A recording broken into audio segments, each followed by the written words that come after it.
Saludos, soy Renato Llerena, docente de la Universidad Nacional de San Agustín, y tengo para ustedes una exposición sobre activismo difusivo por una ecojusticia en una unidireccionalidad sistémica. Entonces voy a tener una presentación para ustedes para poder desarrollar la temática que nos trae hoy.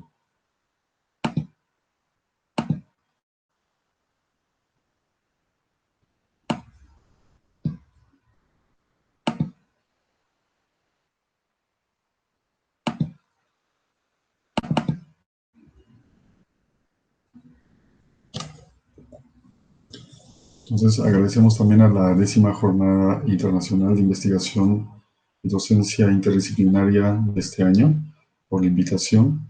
Y, como dije, el tema es activismo difusivo por una ecojusticia en una unidireccionalidad sistémica. Entonces, partimos de la idea de que los sistemas unidireccionales de la economía han determinado los procesos económicos de los mismos, los que afectan en estos procesos de libre comercio y autorregulación los comportamientos y estilos de vida, y en este proceso las comunidades y grupos étnicos y culturas tradicionales se ven afectadas de forma tanto directa como indirecta.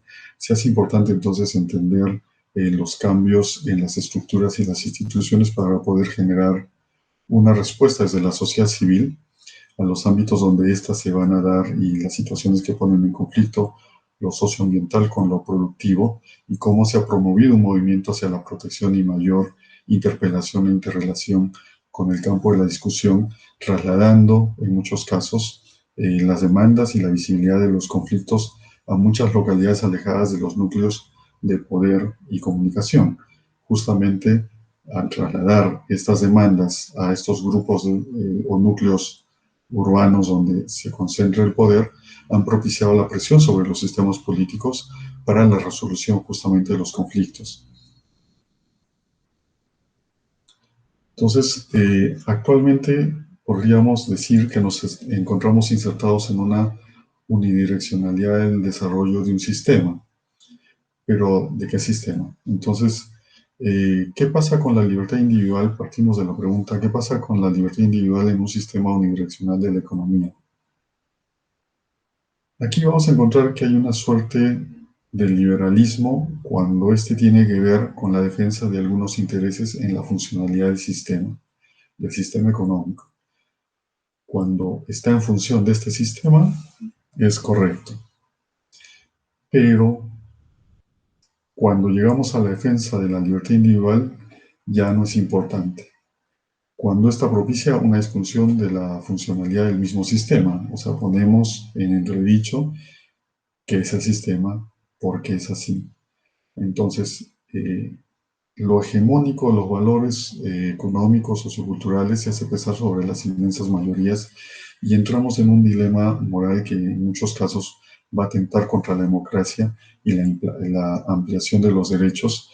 Sin embargo, también va a alentar una apertura al desarrollo de los mismos.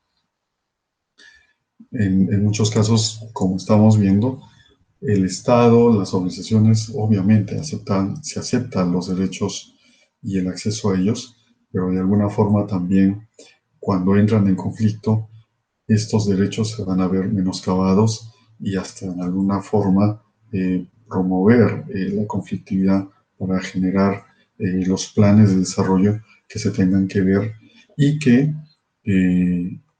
no importa en este punto la palestra ideológica y política del cual se gobierne. Parece ser que el sistema económico implantado va a ser completamente homogéneo y respetado. Entonces, en el Perú, en el caso peruano, hemos pasado por varias etapas, varios gobiernos elegidos democráticamente con cortes, digamos, políticos, ideológicos, y en ninguno de los casos la situación económica ha cambiado. Y seguimos manteniendo el mismo sistema económico que va a terminar en muchos casos afectando a las poblaciones que se van a considerar vulnerables a estos sistemas económicos o a esta implantación de un sistema económico de libre mercado. Entonces, tenemos el trazo de esta delgada línea de vulnerabilidad. El Estado obviamente asume el desarrollo y el crecimiento y va a generar toda una política de gobierno que tiene que ver con este desarrollo, con la promoción de la economía.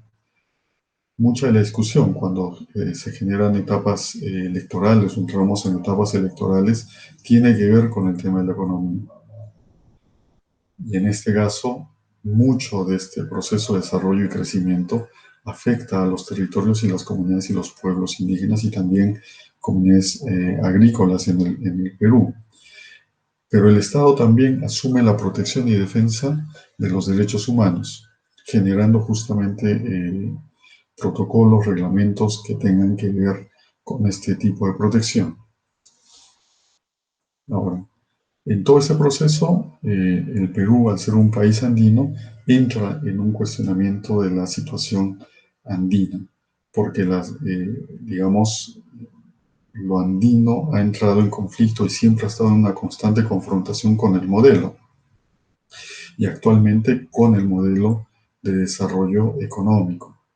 Entonces, de alguna forma recibe la protección del Estado, se le implica en su participación, para participación efectiva en algunas políticas del Estado que tengan que ver con el desarrollo económico, en tanto este esté integrado o esté incluido dentro de los programas estatales que tienen que ver más, por ejemplo, con el turismo, el desarrollo del turismo, el desarrollo económico local, la producción también, la participación dentro de los eventos productivos propiciados por las empresas privadas que van a ser apoyadas por el mismo Estado, pero que el Estado en estos sistemas de protección y de inclusión va a considerar posiblemente a las comunidades andinas como una minoría sociológica, y en ese sentido creo que puede estar reproduciendo una situación de colonialidad,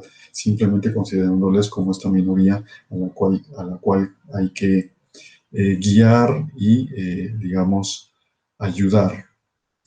No preguntándole, como habíamos dicho antes, cuáles las situaciones que les afecta y qué es para ellos posiblemente el desarrollo, o cuál es el proceso de desarrollo que ellos quisieran tener, o cómo ellos quieren participar de las políticas de desarrollo económico que el Estado propone y que el Estado debe proponer desde las bases. Entonces, de alguna forma, la cuestión de las comunidades es una decisión, en muchos casos también geopolítica, que tiene que responder también a intereses económicos y de corte, obviamente, extractivista por el modelo económico que tenemos en el país. Entonces, el acceso a los derechos va a generar una implementación de políticas y estas políticas supuestamente van a desarrollar el acceso a justamente el estado de bienestar, ¿no? El desarrollo como algo, como un fin. Cuando estamos implementando las políticas, tenemos que hay una situación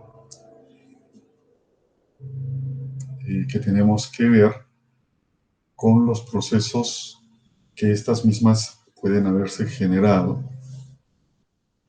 porque el desarrollo va a implicar desde esta situación una inserción o una inclusión. O sea, estamos incluyendo a las comunidades dentro de los sistemas que ya tenemos. No es un sistema diferente, no es que vamos a respetar los sistemas que las comunidades tienen. Vamos a tratar más bien que estas comunidades se adapten a los sistemas que ya tenemos, se adapten a los sistemas que inclusive promocionan los derechos humanos dentro de las mismas comunidades. Entonces va a haber un tipo de funcionalidad, parece ser un tipo de funcionalidad de la aplicabilidad de los derechos humanos y obviamente de la promoción de los derechos humanos para buscar la inserción en un sistema económico que genera, digamos, a todas luces, cambio en las dinámicas culturales y que genera justamente un impacto social que va a transformar las comunidades, que va a transformar los espacios y los territorios, las cosmovisiones de los pueblos en una forma más acelerada, parece ser, en estos tiempos. Ahora, los movimientos desde una crisis de identidad. ¿Cómo estamos respondiendo desde los movimientos sociales? ¿Qué tipos de movimientos sociales tenemos? Entonces, partamos del acceso a los derechos, ¿no? Se reconoce la irrenunciabilidad de los derechos humanos. La función de los estados es promover y protegerlos directamente. Y en ese sentido, la generación de políticas para su aplicabilidad es una parte importante de sus funciones. Entonces, la dinámica del desarrollo de estos no termina de adecuarse cuando hay una interpretación para hacerlos efectivos. Y en este proceso vemos de que sí hay una interpretación de los derechos en cuanto estos eh, puedan ser canales para que, o sirvan de canales para que un sistema económico llegue a poder implantarse en las comunidades y, digamos, en las cosmovisiones también. Entonces, hay una lucha por los derechos para la inclusión. Y en esta parte se generan demandas, ¿no? Vamos a partir en los movimientos de dos formas, ¿no? Una es lo que hemos conocido como sistemas sindicales que están insertos dentro de un sistema económico y que en mucho tiempo y actualmente también muchas de las demandas son reivindicativas, o sea, para mejoras laborales, salariales, pero que terminan dentro de una participación del sector económico, o sea, del modelo económico, y que eso termina directamente para ser parte de un sistema.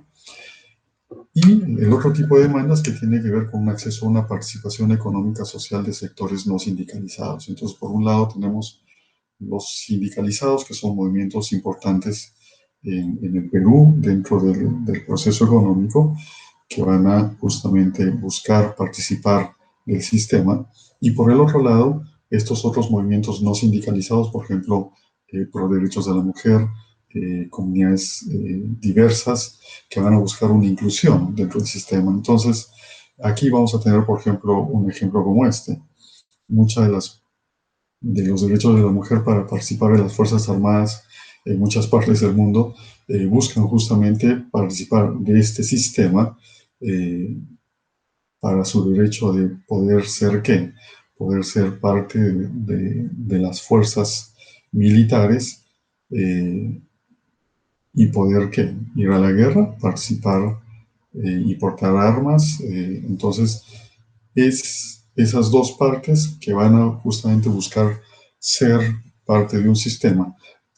Pero también tenemos el otro espacio, donde muchos de los movimientos buscan, en base a sus demandas, una participación, pero no participación del sistema, participación, digamos, sí del sistema para propiciar un cambio desde adentro. Entonces, lo que estamos viendo, por ejemplo, en Chile o los procesos de la izquierda en el Perú, buscando el cambio de la Constitución o buscando una nueva forma que abra la participación.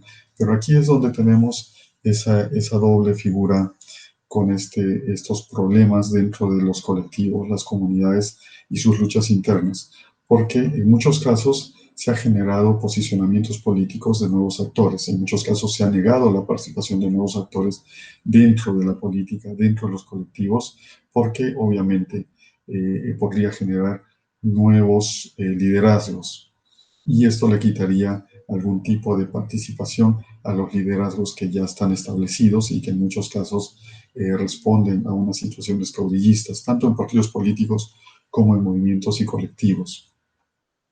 Entonces, estos nuevos actores, o sea, los colectivos como nuevos actores, generan un posicionamiento político que no siempre va a estar acorde con las demandas de la problemática que abordan. Y esto va a generar en algunos espacios conflictos de poder. También dentro de estos nuevos actores a veces se busca la apertura de los espacios colectivos para justamente quebrar estos espacios porque van a entrar actores que van a estar, digamos, apegados a el proceso económico por el cual estos grupos luchan o contra el cual estos grupos luchan o se levantan o tienen demandas. Y aquí entramos en este proceso de qué sería un activismo difusivo.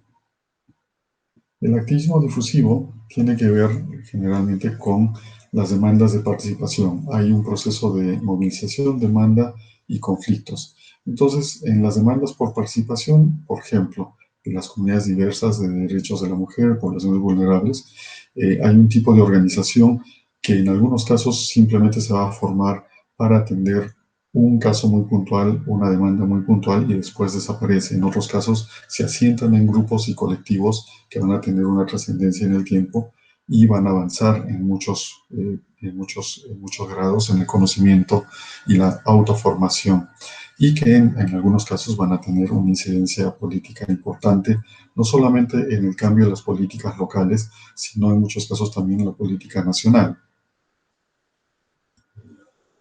Y están las demandas por respeto y preservación, que son los otros espacios, que este tiene que ver con el espacio productivo, porque van a tener, digamos, demandas sobre la forma productiva y cómo esta, en este sentido económico, afecta su territorialidad, sus formas de vida, sus formas de producción, el entorno en el cual se desarrollan, o en el entorno en el cual hay una cosmovisión muy arraigada, simbólica, que tiene que ver con su forma de vida.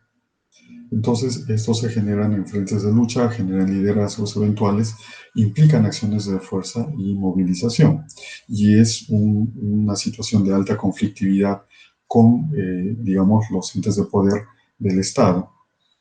Entonces, estos dos espacios, tanto el de demandas por participación, que tiene que ver con el acceso a los derechos, como los que tienen que ver con el proceso productivo que se va a dar dentro de sus territorios, ambos, digamos, andan paralelamente cuando se producen en el Estado. Pero se va a generar un traslado de demandas cuando muchos de los grupos que actúan localmente van a tener, digamos, un acercamiento a los grupos de demandas por la territorialidad, el medio ambiente, porque hay una situación de mayor sensibilidad y mayor empatía también con estos grupos y comunidades andinas, nativas, indígenas, amazónicas, para poder reproducir las demandas y para el acceso a los derechos, donde eh, estas demandas se van a dar y se van a aceptar dentro de estos colectivos urbanos, sobre todo, dentro de los núcleos de poder. Entonces van a cambiar y van a trasladar, no solamente ya en el espacio donde éstas se producen o los conflictos socioambientales y ecoterritoriales se producen, sino también se van a comenzar a replicar en espacios muy lejanos a los espacios donde se dan inicialmente. Y estos espacios muy lejanos muchas veces son las grandes ciudades donde están, digamos, concentrados los medios de comunicación y los grupos de poder y que van a generar presiones y van a generar una visibilización de la situación de estas comunidades. En muchos casos generan una corriente de opinión pública que apoye a los procesos de demandas de las comunidades nativas indígenas amazónicas o agricultoras. Entonces, hay cuestiones positivas para esto, ¿no? Se hace visible una situación social. También hay una cercanía a los grupos de poder, o sea, acercan el problema a los grupos de poder o los trasladan, digamos, a sus puertas. Hay un intercambio cultural muy importante. ¿Por qué hay un intercambio cultural? Porque en muchos casos las comunidades tienen una forma de cosmovisión diferente, cosmovisión nueva, que va a ser muy, muy atractiva para colectivos, para grupos urbanos. Entonces hay, digamos, una suerte de intercambio que favorece a ambas partes. También se generan nexos entre los liderazgos locales, tanto los liderazgos locales donde se produce el conflicto, como también los liderazgos en las zonas urbanas. Entonces hay una mayor interacción que también puede ser política. Y hay cosas también negativas, porque a veces hay procesos que solamente son coyunturales. Ha habido casos donde las demandas, por ejemplo, por el tema del agua, ha terminado cuando la empresa extractiva ha pagado algún tipo de subvención a la comunidad y los grupos urbanos que estaban reproduciendo las demandas simplemente han tenido que ver terminada su acción porque ha habido un acuerdo. Y este acuerdo obviamente es de participación dentro del sistema más que de un cambio sistémico de producción. Hay una cuestión de imagen. Muchas organizaciones en las áreas urbanas van a tratar de tener también, digamos, o aceptar los conflictos ecoterritoriales como suyos por una cuestión de posicionamiento local. Entonces, esta cuestión de posicionamiento local como organización que está completamente activa, siempre activa, participante y movilizada, también se ve como una cuestión de imagen y también va a entrar en una situación de uso partidista. O sea que a veces los individuos que son líderes dentro de los colectivos en las zonas urbanas pueden hacer uso de esta cuestión de posicionamiento local para usos personales, para poder ser candidatos, lo cual no puede estar completamente mal, pero a veces hay, digamos, un uso de esto como una plataforma de poder entrar a una vida política, inclusive de asentarse dentro de partidos políticos que buscan figuras de liderazgo y que en muchos casos es usada para esto. O sea, las demandas, las luchas son a veces usadas para este proceso. Entonces, dentro de esto, quizás una reflexión final. Hay una situación de marginalidad de los pueblos indígenas. Utilitaria un sistema, pero desafiante cuando tiene que ver con la protección de su hábitat, sus costumbres y sus cosmovisiones. Esta situación de marginalidad se ve evidenciada por el impacto de la pandemia del COVID-19 a su población. Solo en el Perú se ha contabilizado 394 fallecidos sobre 15.123 casos confirmados de contagio y que proporcionalmente el número de infectados y de muertos por la COVID-19 en Latinoamérica entre los indígenas es proporcionalmente mayor a la población general. Ya venimos de una situación de avallazamiento de la territorialidad de los pueblos y comunidades indígenas, el avance de la agroindustria y su impacto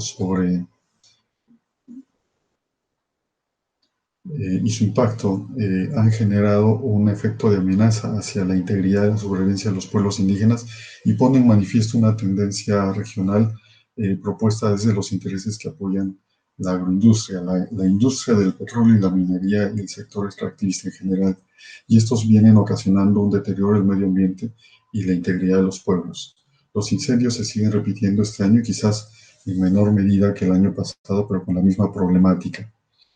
Entonces, ¿cómo podemos entender esta problemática? Hay una situación entendible, la desprotección, la que se ve enmarcada por la brecha de implementación de los derechos establecidos en los acuerdos internacionales y la implementación justamente de los mismos, o la negación de los nuevos acuerdos que ayuden a la generación de un marco legal de protección no solo de los hábitats, sino también de los defensores de estos.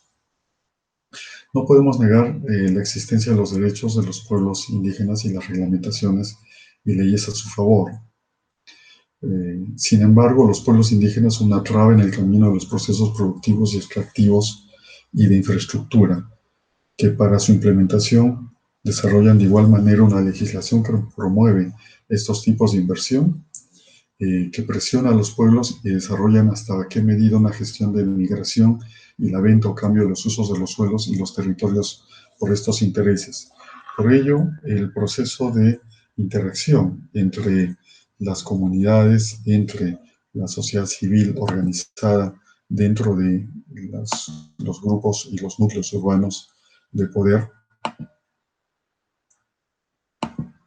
es importante cuando tenemos que ver, digamos, en una situación global, cómo el sistema productivo está afectando nuestras comunidades, nuestros ecosistemas, nuestros modos de vida, eh, y también cómo es que dentro de los sectores urbanos se asume, digamos, el discurso, la problemática como suyos, y cómo puede haber o cómo se puede generar, mejor dicho, una suerte de contacto continuo para poder generar cambios en los sistemas, más que solamente participar del sistema. Entonces, estamos en un proceso en el cual quizás debamos entender qué es lo que queremos, qué es lo que entendemos como desarrollo, cómo lo vamos a llevar a cabo, en qué parte es importante la participación de la voz de los pueblos en esto, si tienen voz y en qué medida podemos hacerlos efectivos. Entonces, esa es la exposición que tengo para ustedes. Espero que haya podido ser de su agrado. Eh, una vez más, agradecerles por la participación, por la invitación a este espacio. Espero poder seguir en contacto y agradezco cualquier pregunta que tengan. Muchas gracias.